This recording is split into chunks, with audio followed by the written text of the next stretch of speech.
Our programs offer many languages. Please visit suprememastertv.com/schedule. The most precious time for you since the moment you were born and until you die is meditation time. It's the best thing you do for yourselves. No one can give it to you. Only you can give it to yourselves. It's the best thing that you can do for yourselves, meditation. Please continue watching to find out more.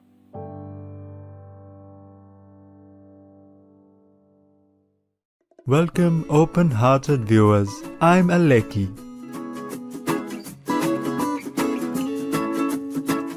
The extraordinary people of Nauru admire your spiritual aspirations and pray that you are uplifted by heaven every step of the way.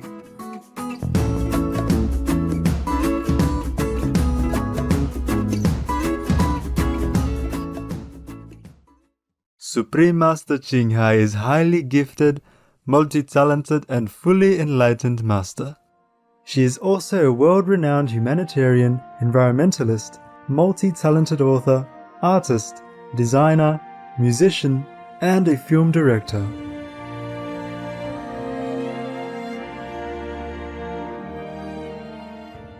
In every one of her endeavors, Supreme Master Ching Hai conveys infinite love and concern for all beings, as well as boundless encouragement for those who wish to progress spiritually.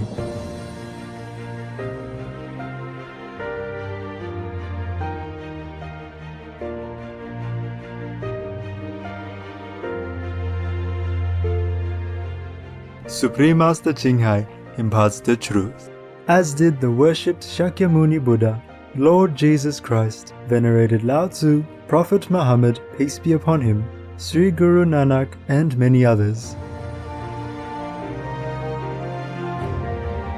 The spiritual practice currently known as the Kuan Yin method is the one practiced by all these enlightened masters as well.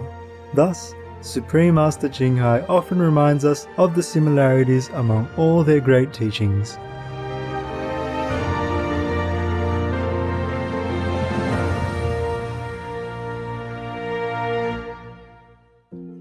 Coloring Our Lives is a collection of quotes and spiritual teachings of Supreme Master Ching Hai.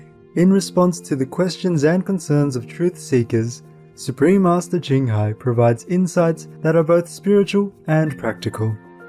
Her suggestions light the way to creating a Buddha's pure land on earth, as well as being an intelligent, talented artist of life. As Supreme Master says, while making good use of every minute of our time to lead a fulfilled, positive, happy life in the process of learning, we can also use the very lively, animated and joyous spirit derived from spiritual practice to color our lives.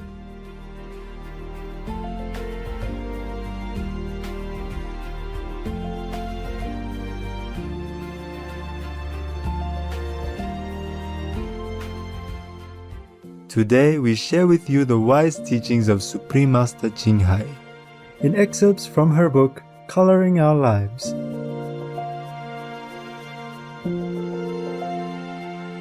Bless yourself with meditation.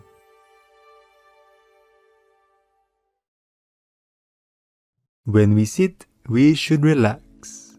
That's right, we should thank God for giving us time to rest.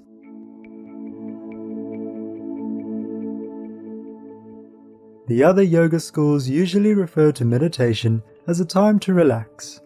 Nowadays, if you read newspapers or magazines, the regular ones, you'll find them mentioning meditation, or when they talk about how to live longer and healthier, they'll somehow mention that we must find time to relax, rest or meditate. They do mention meditation.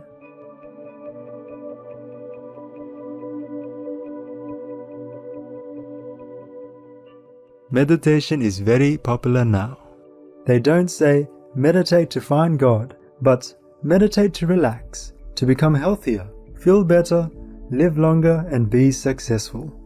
That is, to be successful in every aspect. We must choose a time during the day to rest, not to sleep, but to meditate, or breathe in, breathe out, or whatever. Everyone knows about it now because science has proven it.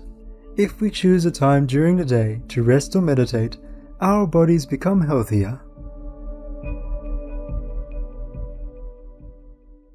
One of the best methods is meditation. That is, choosing a time to meditate every day.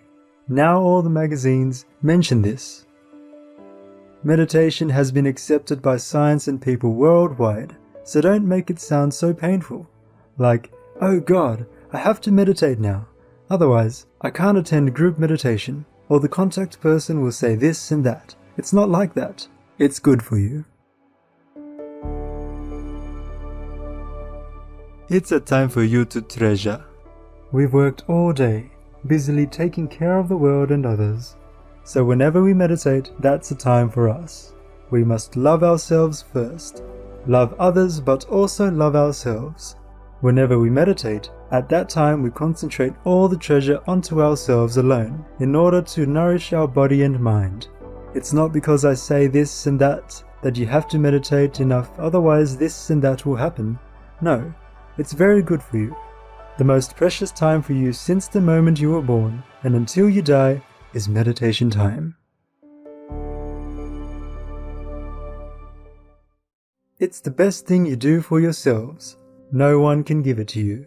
Only you can give it to yourselves. It's the best thing that you can do for yourselves, meditation.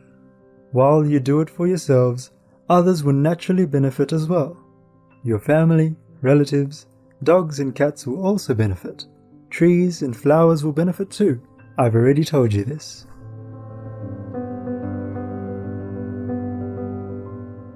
So when we meditate, the people and all the things around us benefit, but we're the ones who benefit the most. It's the best thing that you can do for yourselves, the best medicine to nourish your bodies, the strongest energy to nurture your brain, the best book to develop your wisdom.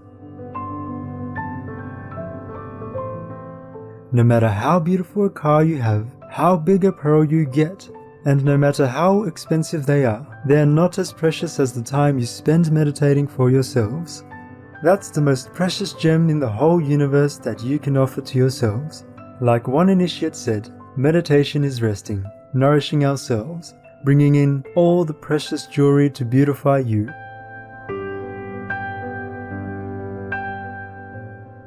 Who wouldn't want that? When our mind hears precious gem, it says, okay, or rest. It says, okay, I like it. I don't like work. Relax, man. Okay, I'm ready. It's just the brain. Our brain only knows how to discriminate between good and bad, black and white. Work is a problem. Or job. Oh no, it's been working all day already. No, no, no. But if you say, okay, let's take a break, then it's okay. Our mind knows what good or bad, resting or working hard means. So whatever we say, it understands that way. We must teach it. Also, the cells in our body all listen to us. If you say it's good, then it's okay. And if you say it's bad, it thinks so as well. Therefore, Buddha said, all things are created by the mind.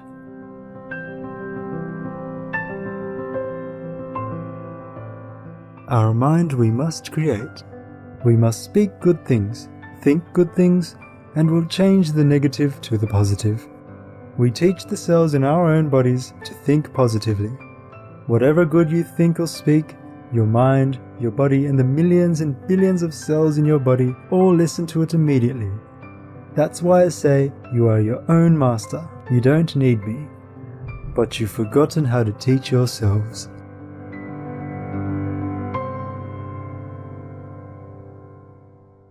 All day long you've been dragged down by the negative power, listening to bad stuff and then repeating this trash in your head. Whatever your mind hears, you let it think that way. Therefore, I've told you, don't listen to bad things, don't think bad things, and don't speak bad things. That's purifying your actions, speech and thoughts. If you hear anything bad, stop and toss it out. If you've already heard it, then tell your mind, that's not true, she's wrong, don't listen to her. We tell ourselves so our mind understands.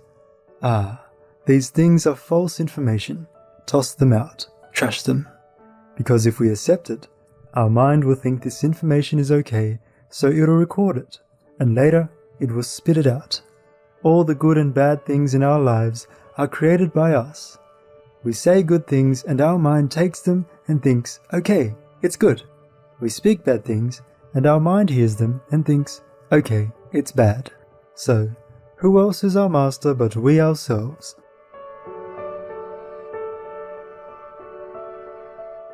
For example, when you want to drink, is it you who tells your hands to get the water, or do you ask your neighbor to tell your hands to get it for you? And when you're hungry, is it your mind that tells you to look for food? Isn't it you who gives the order? And when you want to go to work, you must either look for a bus or drive a car yourselves to the office.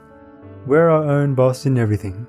Thus, we should direct ourselves with a positive perspective, in virtue and goodness, so that our lives will become better each day. The bad things that happen in our lives are all created by ourselves. If they weren't now, then they were in the past. We put them in here, but we forget to cleanse them out, and thus they come back to harm us later.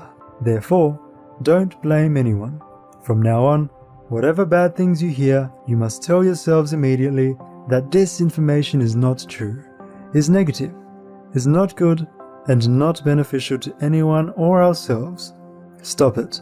You must get rid of it immediately. When you go home, at night, recite the holy names to cleanse it out. And in the morning, pocket a big reserve before you go out. Therefore, you should meditate in the morning and at night when you come home. If there's some leftover garbage in your pocket from outside, meditate to cleanse it out. The more you cleanse yourselves, the better. The more surplus in your pocket, the better, so that when you run into some garbage, you can cleanse yourselves right then, so there's no need to carry it home with you.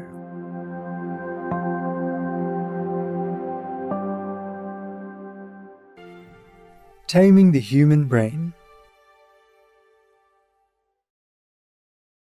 Don't make meditation a kind of work.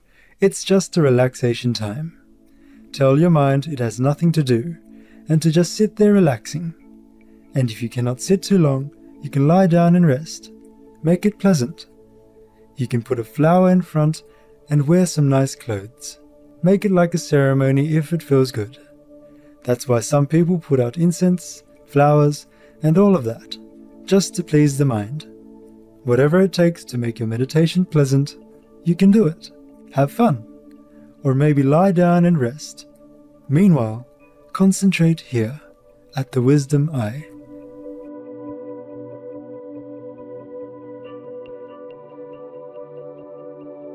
Make it pleasant at first. Don't make it too hard for the mind, because he doesn't like it. He doesn't like working. And if you're too serious, the mind will rebel, thinking, I don't like that. I'd like to have fun. I'd like to go out. I'd like to have music or coffee with friends. I don't want to sit here. So just make it nice. Invite some good friends, initiates, to come to your house, or come to their house, have coffee, chat first, or do something together, and then sit together, as if it is a part of the game, part of the fun. That's in the beginning. Later, you get used to it, and you don't need that game anymore. You can just sit anywhere and feel good.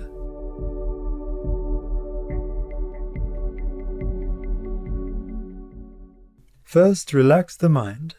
Most often, all of us are very hurried to become a Buddha, and that's why we have problems. We struggle between the soul and the brain. The soul wants to meditate, the brain wants to play. So we can reward it somehow. Like after you have a good meditation, give yourself some of your favorite food. Take yourself out, or see your girlfriend. Do something nice afterwards, so the brain will know, okay, that's good. Train the brain just like you train a dog. You know how to train a dog. When the dog does something good, then you give him a reward.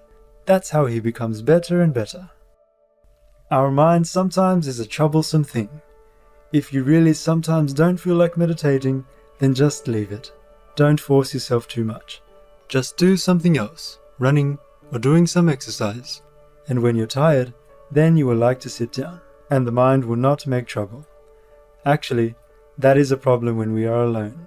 Sometimes the mind tricks us a lot, and if we don't have someone to encourage us or to hold hands, we cannot continue so fast.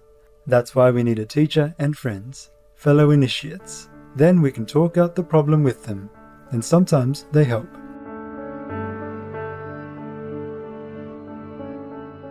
So try to go to group meditation as often as you can. You can talk over problems with your fellow practitioners, befriend them, invite them for coffee or tea to your house, and vice versa. Make it fun, and sometimes go out together. Have fun. Go to the cinema and do something together, so that meditation will become part of friendship and fun. At first, for some people, it's necessary. You have to find out what your mind likes, and then give him a little. Don't be too harsh on him.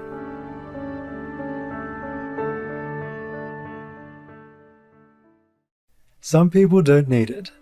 They love to meditate, so it's easy.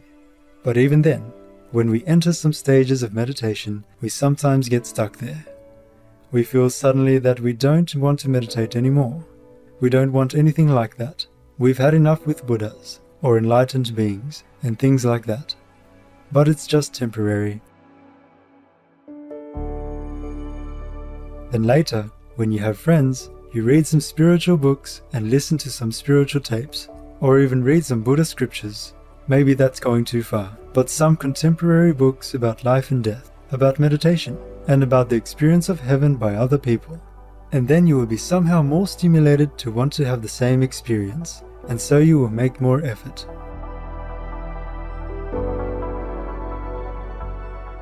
We have to find a way to do things that suits our pace of life, our style, our thinking, and also our habits. Habits are hard to change. We should do it slowly if we cannot do it fast. The purpose of meditation: realizing yourself and attaining inner bliss. Actually, when we're very happy, it's very difficult to meditate.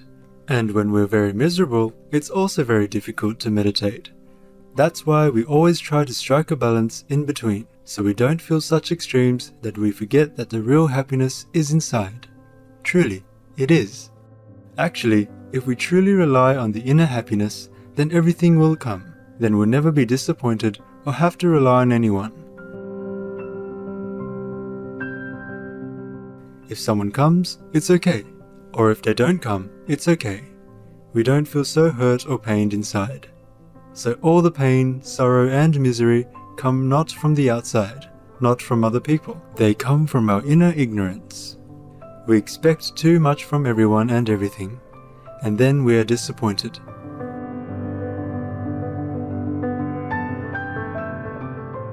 So the only source of happiness is inside. Whenever you meditate, try to get in touch with that source. For your sake, for your own happiness, contentment, satisfaction, you must always try to get in touch with that joyful center which is inside all of you.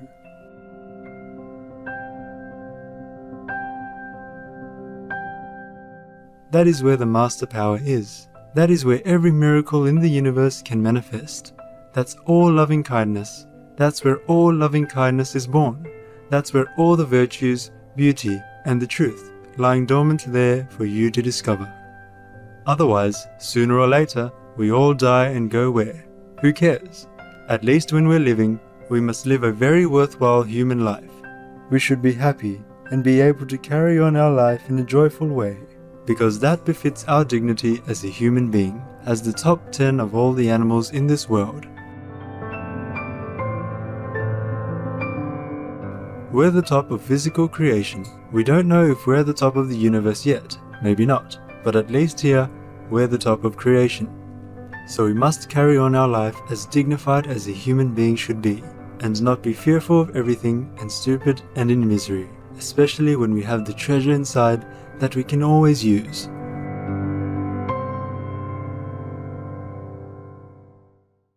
That's the only purpose of meditation, that you know yourself and know what true happiness is. Not because the master says so and you have to obey the master. You obey the master because it's good for you, but you must know why. You must know it's for you, not for the master. The Master doesn't care. I don't care. If you don't meditate, you don't meditate. It's your life. I can't control you, and I don't want to. If you control someone else, you're bound to him or her. Just like the policeman with a criminal. They're both handcuffed. The policeman has to take care of the prisoner. I don't want to be in that position. So whatever I tell you is good for you. And if what you hear is logical and you know it, then carry on. Not because I force you or anything like that.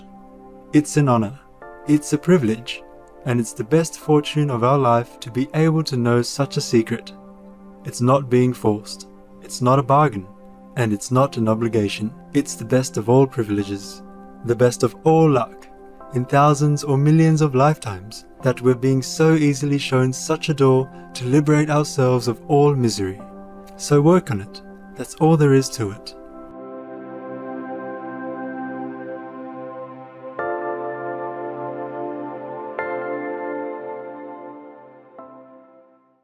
Cheerful viewers, we appreciate your company today on Words of Wisdom. May the purity of your spirit be cherished in the wondrous blessings of heaven.